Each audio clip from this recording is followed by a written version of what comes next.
today I'm here to recommend some reads that I hope you will find comforting and will help you escape from everything that is going on in the world right now. I try not to talk about it here on my channel because I want this to be an escape, and hopefully these books can be that for you too. So this video is going to be in two parts. The first part, this part, I'm going to be recommending books that have really strong relationships in them, whether those be friendships or romantic relationships. I find something very comforting about losing myself in the relationships of characters, and hopefully you will find that comforting too. This is a list of, I think there are 13 here of those books, and then the second part, which will be coming in a few days, will be focused on magical based stories and magical worlds and that kind of thing, because I am a fantasy reader predominantly, and I find it very easy and helpful to lose myself in a completely fantastical setting that is just so different from the world that we live in. But like I said, I'm going to start with the romantic friendship type stories. So the first one I have is Josh and Hazel's Guide to Not Dating by Christina Lauren. This follows two characters, Josh and Hazel, as you might anticipate. It is a dual perspective story, so Josh's chapters are told from his perspective and Hazel's from hers. Hazel is a school teacher. She teaches third grade or year 3, so 8-year-olds, and she's a very quirky, unashamedly different kind of character. She is vibrant and funny and a little bit strange, and she's totally fine with that. This isn't a story where she's trying to change herself. She is exactly who she is and she's at peace with that, and although she does want to find love, she's not about to change who she is in order to do that. Josh, however, is a very mellow, laid back, calm kind of character who is really about as opposite from Hazel as you could probably get, and they become friends and they start setting each other up on blind double dates. So Josh will find a man for Hazel and Hazel will find a woman for Josh, and they will go out on dates together, and the dates aren't always necessarily very successful.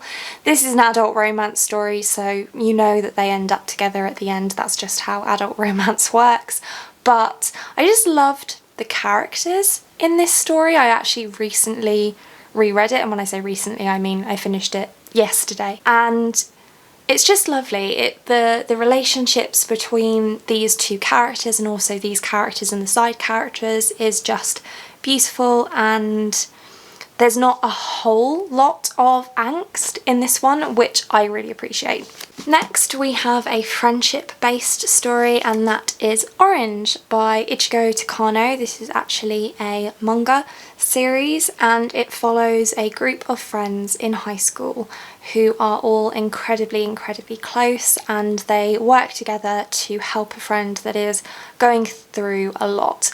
And there's also some sort of science fiction elements in that one of the characters, Nahu, receives a letter from her future self telling her what she can do to help this friend that is struggling. And I read through this particular series. This is complete collection volume 1. There's also a volume 2 and then a epilogue in a separate volume called Futures. So it's not particularly long, but I blew through it very quickly. I felt connected to the characters almost immediately. It's just such a beautiful and poignant story, and I felt so absorbed by this tale when I read it, and even though it didn't take me long to read for that short period of time, I couldn't think about anything else. Then we have Love and Gelato by Jenna Evans Welch. This one follows Lena, who goes to Tuscany to meet her father for the first time, and she kind of has a summer romance while she's in Tuscany. This is not a deep story at all. There's not a whole lot to read into. There's some interesting plot twists and things like that going on throughout the story to carry it, but really this is just very focused on characters. It's focused on Lena developing a relationship with her father and developing a relationship with the friends that she makes whilst she's in Tuscany on holiday. And again, it was just a really light, fluffy story that was easy to read and fun to read and made me feel happy. Next up we have one of my favourites ever, and that is The Long Way to a Small Angry Planet by Becky Chambers. This is very much a friendship based story. We follow quite a large cast of characters actually, and we get a little bit from each of their perspectives throughout the course of the story. It feels very episodic, so each chapter kind of focuses on one relationship, one friendship, and does a little bit to develop that, and then there's also some plot that kind of happens in each chapter, and also there's an overarching plot of this crew aboard a spaceship that's a tunnelling ship that creates wormholes in space, and they have to take on a really big and important job, and that's the overarching plot of the story. But really this book is about so much more, and you just felt, well, I certainly felt really connected to all of these characters, and I always feel really sad to not be with them when I'm not reading this book. So it's one that I will reread many times, I'm sure, just so that I can be back with these characters and these friendships and just immerse myself in this world, because it's just so beautiful. Something a little bit more steamy now, we have Red, White and Royal Blue by Casey McQuiston, and this one is incredibly bingeable. This follows two men.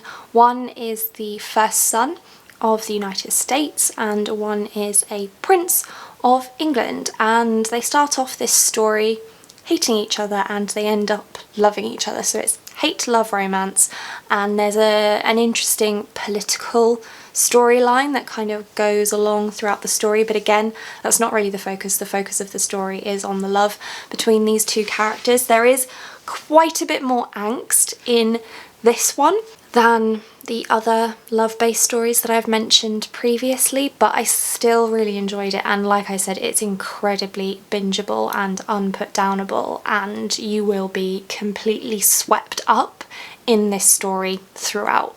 Next up we have The Paper and Heart Society by Lucy Powery, and this one is perfect for you. If you're here, if you're watching this video, if you're watching my channel, then you probably love to read, you probably love books, you probably love being a part of the bookish community, and this book is very much for you. This follows Tabby, who is someone who struggles to make friends, and she's moved in with her grandma and she has to start making friends in this new area, and she discovers a book club called the Paper and Heart Society, and she becomes friends with them and they go on fun little adventures together. It's all very bookish themed, and they just accept her for who she is, and she's never really had that before. And there was just something about this book that just made me so happy and made me feel so at home, like I was understood and like I was spending time with my people. So if you're a book lover like me, which I can only assume you are if you're here, I highly recommend this. It's very much on the young end of young adult, almost middle grade, but frankly I don't even care, because I just felt so seen in this book, and the friendships that are formed here are just so joyful and happy and just great. Next up we have possibly the sweetest, most adorable love story I have ever read, and that is Heartstopper by Alice Oseman. This is a graphic novel series. You can read it on Tapas or Tumblr if you would rather. You don't have to pick up the physical books. This follows Nick and Charlie. Nick is a rugby playing, seemingly straight guy, and Charlie is out. He's gay and he's in high school, and that's hard. And Nick starts to realise that maybe he's actually bisexual, and that's a lot to deal with, and them being together in secondary school is a lot to deal with. But through it all, they're just so good to each other, and their love story is just so wholesome and beautiful. The art is stunning. The relationship between them, and also between them and all their friends, is just a joy to read. Honestly, I look forward to a new episode of Heartstopper every week on Tapas, and I always get excited whenever there's a new one available, and sad as soon as it's over. I just highly recommend this series. Even if you just check it out online, I really recommend you do. This next one is almost equal parts friendship and romantic love. That's The Quiet at the End of the World by Lauren James. This follows two teenagers who are the last young people on Earth. They live in a society where a virus has spread and caused mass infertility, so I suppose trigger warning for viruses at the moment. But really the focus of this story is on them trying to figure out what it means that they're the last humans that will ever be born, and eventually they'll be the last humans on Earth, and what will that mean for them, and how are they going to deal with that? We have the relationship between Lowry and Shen, and also between them and their parents, and between their parents and the community that's around them. There's so few people left that it's a really close knit society that these people are living in, and it feels like that. It feels very quiet, it feels very insular, but also really powerful and emotional,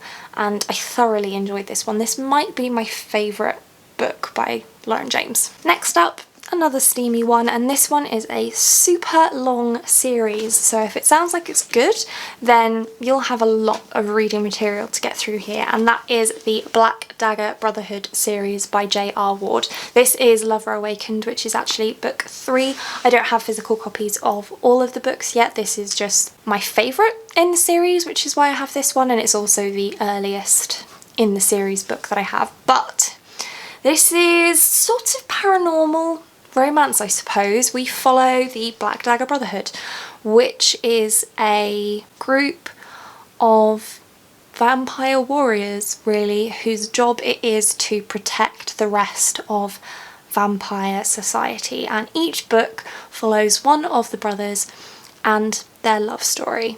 And so again, I suppose this one's really a mix of romantic love and platonic love, because the relationships between the brothers and how much they care for each other is just beautiful. I love these boys so much, and they love each other to the moon and back. They would do absolutely anything to make each other happy, to keep each other safe, just anything, and their relationship is just so wonderful. And then in each book we get to spend a lot of time with one brother in particular, and we get to know them, and we get to see them fall in love and find their happily ever after.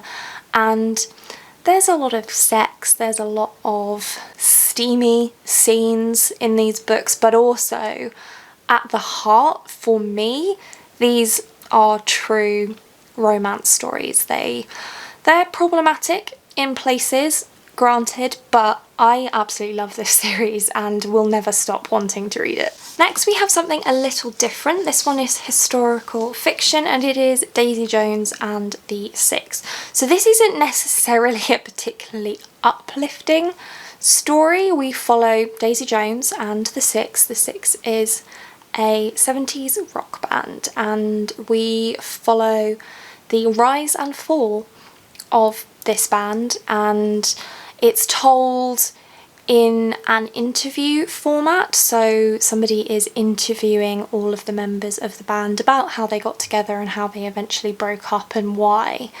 And the reason I recommend this one, they're not necessarily the best friends to each other, and there aren't necessarily any particularly healthy romantic relationships in here, but this story is so absorbing. It feels so real. I couldn't believe when I read it how real it felt. It is fiction. This band did not exist, but it truly feels like they did.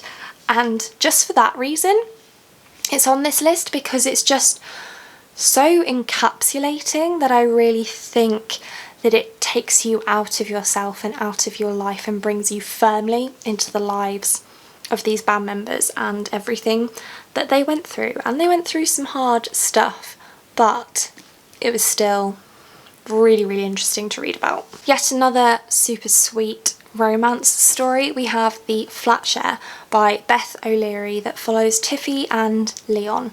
Tiffy has an ordinary 9-to-5 job. She needs a flat, she needs somewhere to live.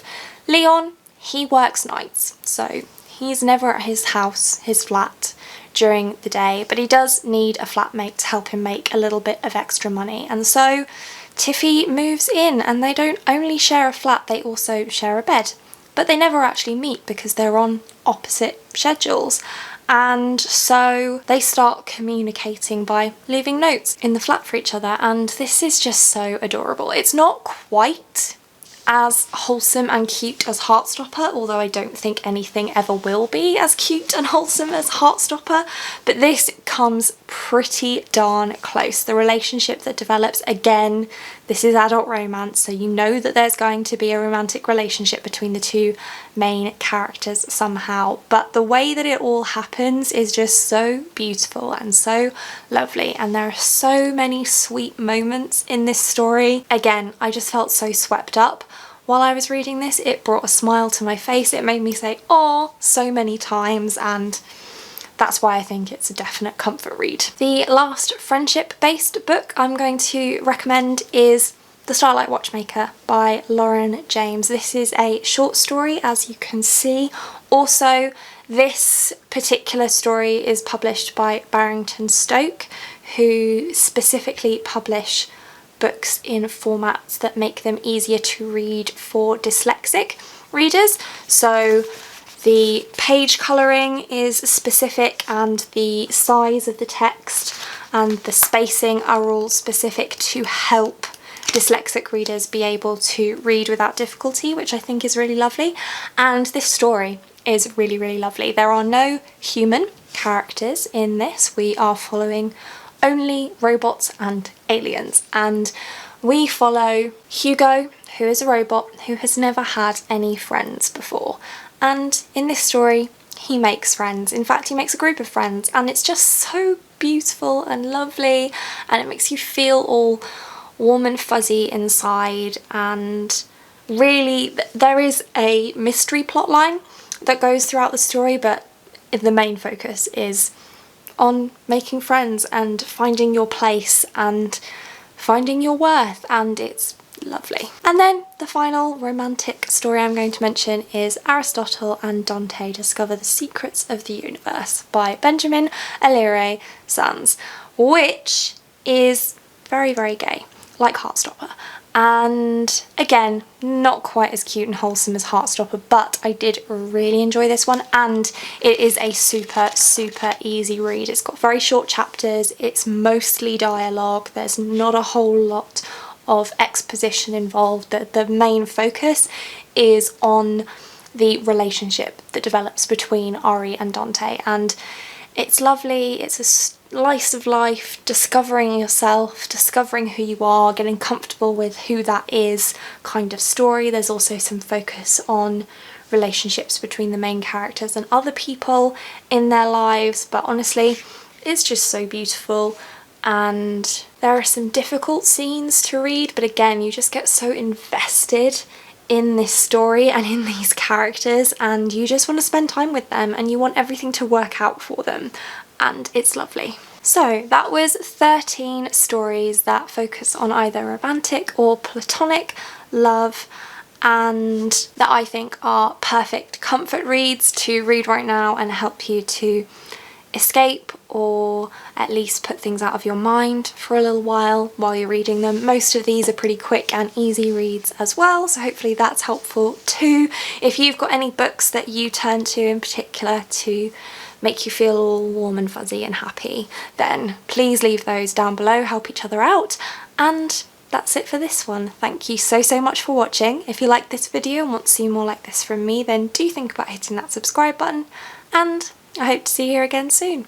Thanks, bye!